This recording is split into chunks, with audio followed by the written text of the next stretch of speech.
Nicolas Cage is Dracula. Paul Newman is Cool Hand Luke. We go back down memory lane with my rewatch reviews for The Fabelmans and Brendan Fraser in The Whale. That's this week on The King's Corner.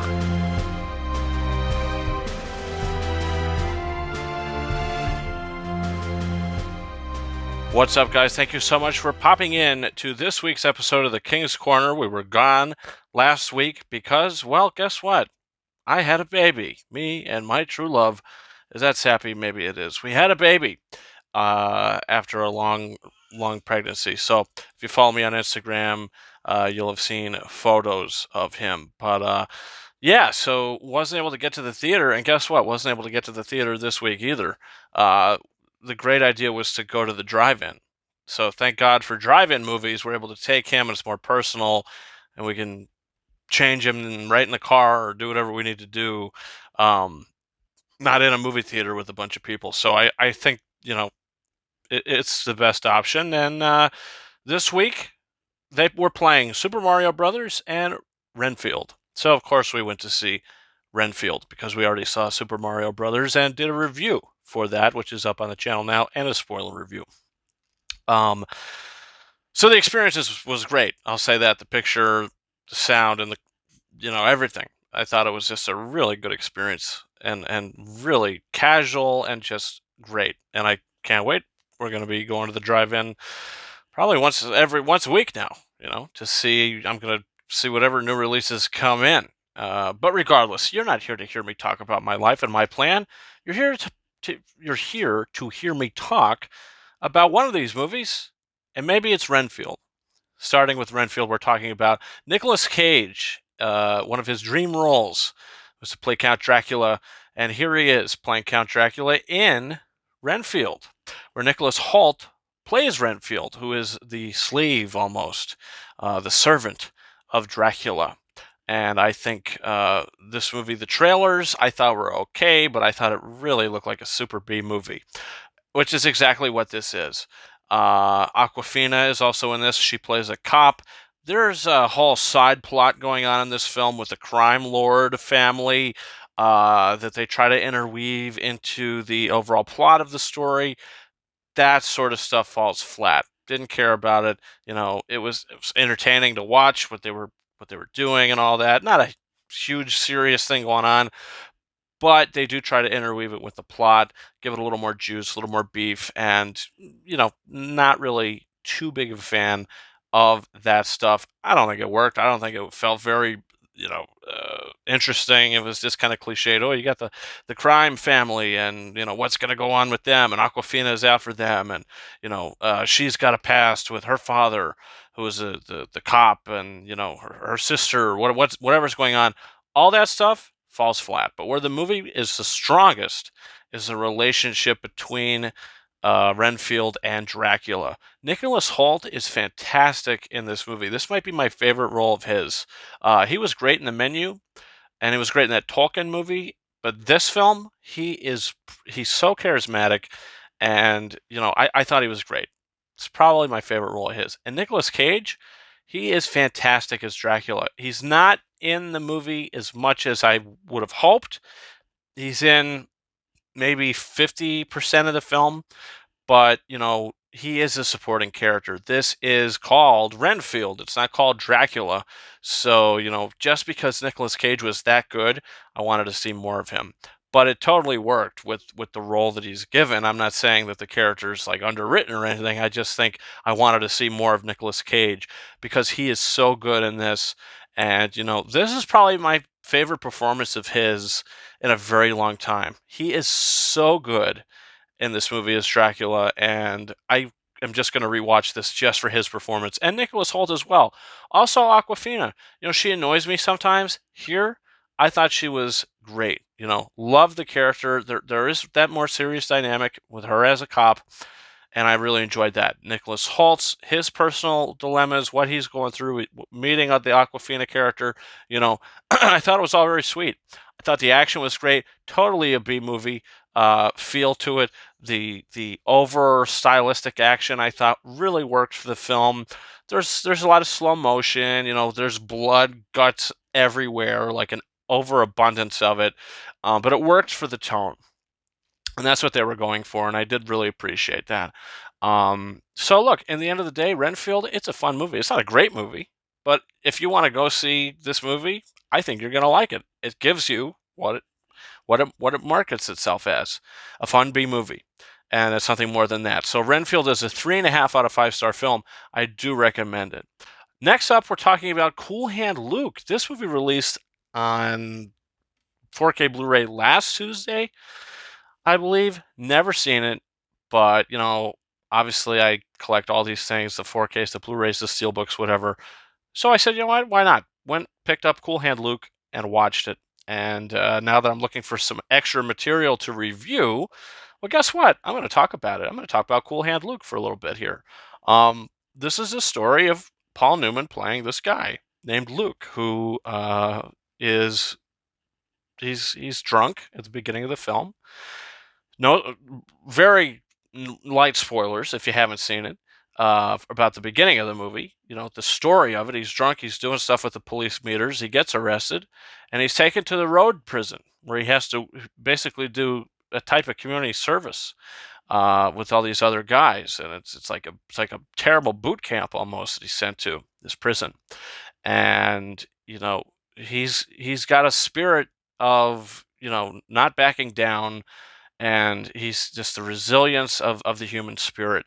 And that's really the story, and the overarching theme of the movie is never giving up.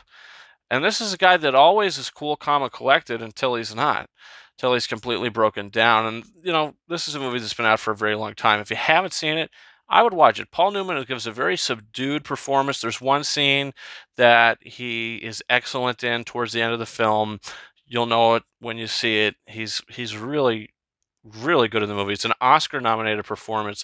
The supporting actor who plays a guy that starts off not too friendly with Luke, but then he becomes friends with him. He won the Oscar for supporting actor. He's great in it. The score is really good. The way it's shot, the cinematography. This is old-fashioned type movie. I mean, the 4K quality looked terrific. I think this is an incredible 4K picture.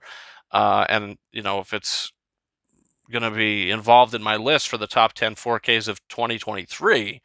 I mean, as right now, it's up there. I mean, it's a great disc, and I do recommend that. But I also recommend it for the movie itself. Uh, it's about an hour. No, it's 2 hours. About 2 hours and 5-6 minutes, something like that. And you do sort of feel that runtime.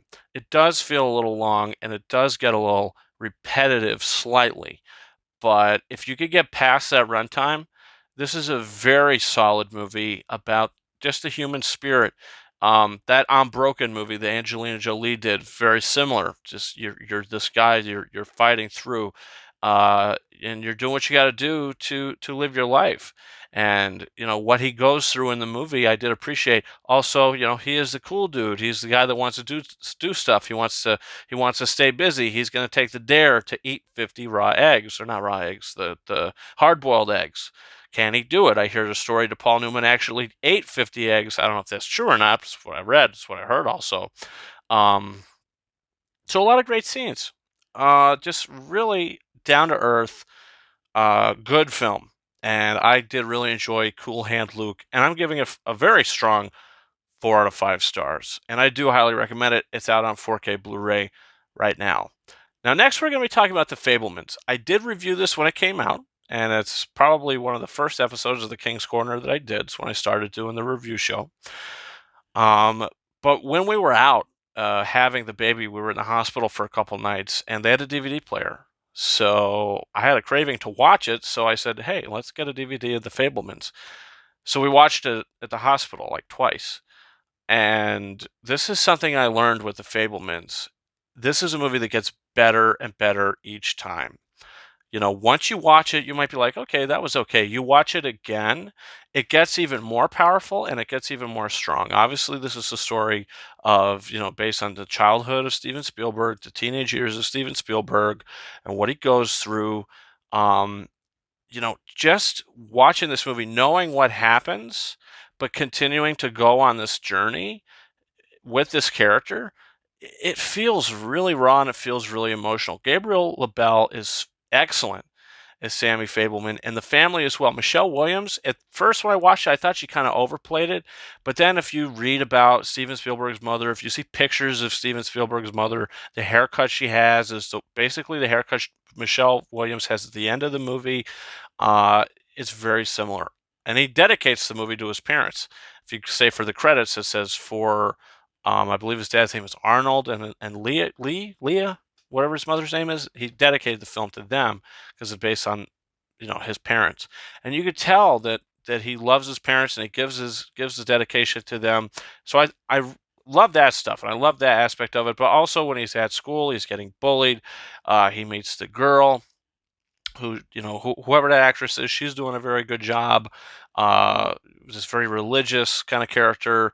It's just, I don't know. There's just this movie casts a spell, but it doesn't cast a spell the first time. It casts a spell the second time, at least for me. And this is probably going to get better and better each time I watch it. And John Williams' beautiful score. I mean, John Williams' theme. If you just listen to the Fabelmans theme on YouTube, I mean, it's just a beautiful, sweet piano thing, piano piece, and it's beautiful. I mean, there's little strings involved as well, but I mean, it's great, and the direction, everything about it is great. The movie went home with 0 Oscars, but I mean, it was probably the runner-up in a lot of categories. I think that this could have won Best Score. I mean, Spielberg was probably in the second spot for directing. The Best Picture, I don't know where it would have landed, but the production design, the sets, all of it, thought it was excellent, and the movie holds up. That's the thing. Later on, if you watch a movie months later after it comes out, does it hold up? And for the Fablemans, it absolutely does. And this is one of those movies that I think we're just going to keep looking back on and getting something from. And that's really special about it. So, yeah, I'm putting my rating up there. It's a 5 out of 5 film. I don't know what I gave it originally, but rewatching it and just getting immersed into the whole entire thing. I mean, the screenplay is incredible. Um, I just think this is a great, great film. But you have to watch it a couple times. So if you're into just like watching it, you don't want to give a movie a second chance, that's fine. Maybe it's not going to cast a spell on the first time, but if you do choose to watch The Fablemans again, I think you could really enjoy it. And the final film we're going to be talking about is The Whale. We also reviewed this potentially in the same episode, I don't remember, of The King's Corner months ago, back in December. But rewatched this as well. Was out of work for a little bit, and was in the mood to rewatch a couple things. Rewatched The Whale, and again, my rating has gone up. This is one of those films that once you know what it is and you watch it again and you pick up on certain things throughout, it gets even more powerful. The poem or the essay that he has about the whale and the author's whatever the thing says, and then you find out that his daughter wrote that in the 5th or 6th grade or whatever it is, that he's held on to, is really powerful stuff. And how he wants to reconnect with his family, and the terrible story with his lover, the Hong Chow character, the Jehovah Witness kid or whatever he is, all these characters that interweave throughout this film, his ex-wife, it all just is written so well. Samuel D. Hunter, I believe, is the writer. He also wrote the stage play, I believe. It's a really tragic kind of tale, but uplifting tale at the same time. I mean, he wants, his goal is to make sure his daughter's going to be okay. And I think he realizes that when the end of the film comes and she's able to get the kid, who, I don't know if he's Jehovah Witness or is religious or whatever, he's going around with the Bible, and she was basically able to reconnect him with his family. So I thought that that aspect of it is like his, Charlie's epiphany, almost like his realization that his daughter did this for the right reason. But did she do it for the right reason? I think it's very open ended. I don't think it's 100% she did it to help this boy out. Maybe she didn't want to help him out. We don't know. But to him, that's all he needed was a glimmer of hope. And I really appreciated that. And then, he has her read the thing, and then he stands up and he's ready to pass away. Um, it's tragic. It's beautiful. And, you know, overall, I don't think it's a perfect film. I mean, it is about 2 hours long, so it does feel that. You do feel the runtime. But, overall, it's a strong movie, strong movie, strong screenplay, strong story, and strong characters as well. And The Whale is very strong 4 out of 5 film for me. So, look, physical media roundup, it's all over the place. I've got 3 movies sitting here that I'll talk to you guys about. There's other ones. There's the Cool Hand Luke Steelbook. There's a couple other things that I've got that I'll add in a future 4K Steelbook unboxing or update video. But the 3 movies that I'll talk to you guys about, they're all Blu-ray.